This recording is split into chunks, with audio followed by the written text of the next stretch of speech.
is dhulm. He said to him, my son, come sit with me. Let me have a word with you about something. There's a difference. There is one type of father who's trying to cultivate the piece of land in one go. Salah, pray. Hijab, do it. No.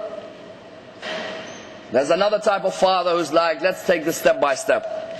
One of my friends, one of the fellow speakers, he says, how did our father used to wake us up for Fajr? And when he told me this, I said to him, you know what, this is an ingenious idea. He said, when we were younger, you know how all of us, when our fathers wake us up for Fajr, we keep holding on the blankets. Or if they wake us up, we keep saying to our father, Dad, 5 minutes, 10 minutes, and it never comes. He says what my dad would do, says my dad would come near me, and his dad is one of the greatest scholars of Ahl al-Bayt. He says what my dad would do, he'd bring a plate with apples sliced. And so he'd keep it near me. And he'd say, wake up for Fajr. And I'd be like, Dad, please don't wake me up. And so he'd say, hey, taste this apple. Cold apple. What you need in the morning time. And so he said, he'd take the apple and start eating it. And he'd be like, I think I'll continue. And so there has to be techniques. Imam said, the heart of the youth is like an uncultivated piece of land. Whatever you throw on it, it accepts. I tried to mold your heart before it hardened. Why? Our Holy Prophet divided the upbringing of our sons into 3 parts. 0 to 7, 7 to 14, and 14 to 21.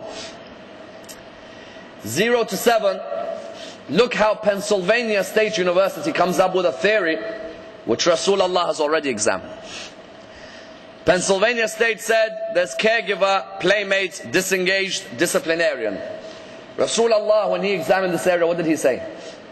He said, first 7 years, what should you be? Just care for them. Let them roam around the house, first 7 years. Then he said 7 to 14, discipline them, but not slaps. No, discipline. 7 to 14. 14 to 21, act as a friend with them. The problem in Islamic communities today, and in the last 30 years, 7 to 14, we're all friends with them. And 14 to 21, we try and discipline them. 14 to 21 is too late. He's already got set thoughts in his head. Rasul said 7 to 14, discipline. Don't say he's still young, you want to make him a Maulana from now? Yes, I do. What, do you have a problem with it?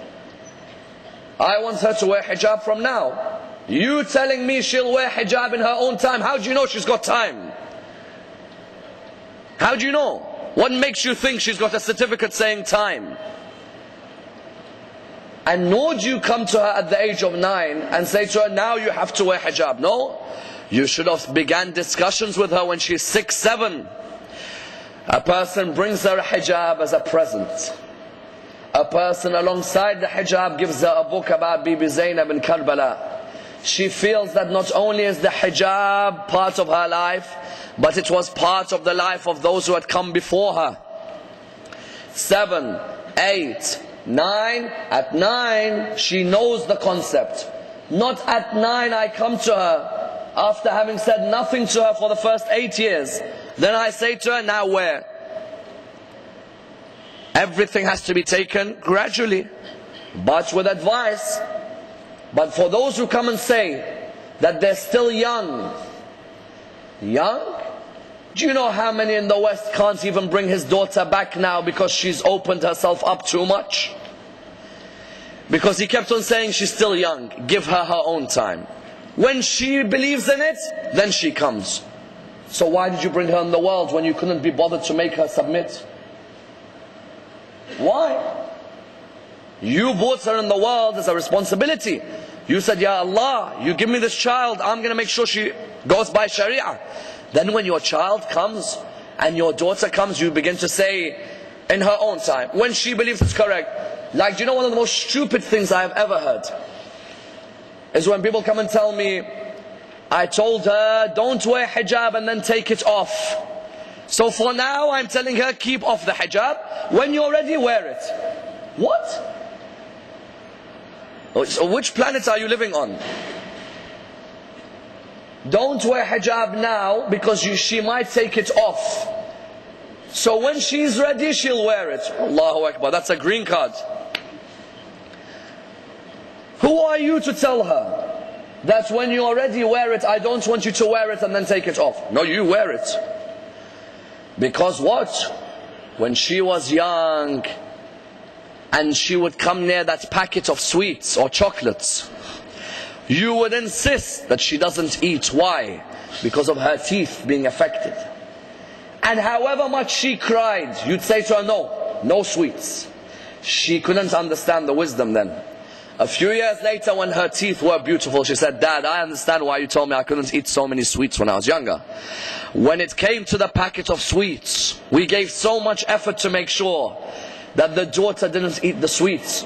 But when it came to the modesty of Ahlul Bayt, we were hesitant about it. I don't want her to wear because she might take it off. She takes it off is her responsibility. Your responsibility is allowing her to submit. Imam said, cultivate the hearts of these youths. And that's why when you look in history, you find it's important that the father comes forward within the household and acts as a role model. A role model engaging in dialogue with his son. Allowing his son to air his opinions. Is the son sexually frustrated? Speak with him. Does the son want to get married? Speak with him. The son should be comfortable to come and approach his father and no one else. Because Imam said to his son, I try to give you the examples of my life.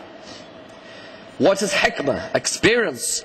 A father has seen, but there's no point seeing and not giving back. Give back advice. Let the son feel a friend. There has to be a friendship between the father and the son.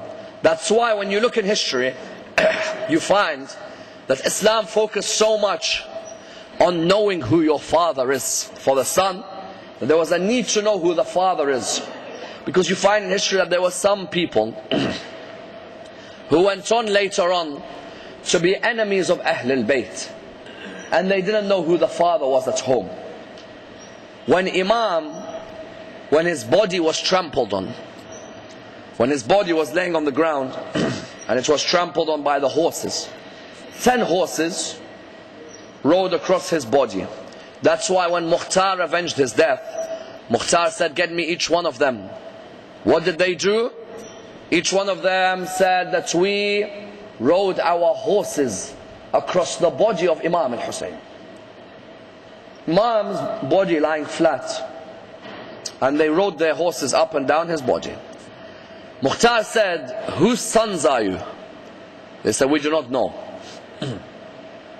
Each one of the riders who trampled on the body of Imam al-Hussein was the son of adultery.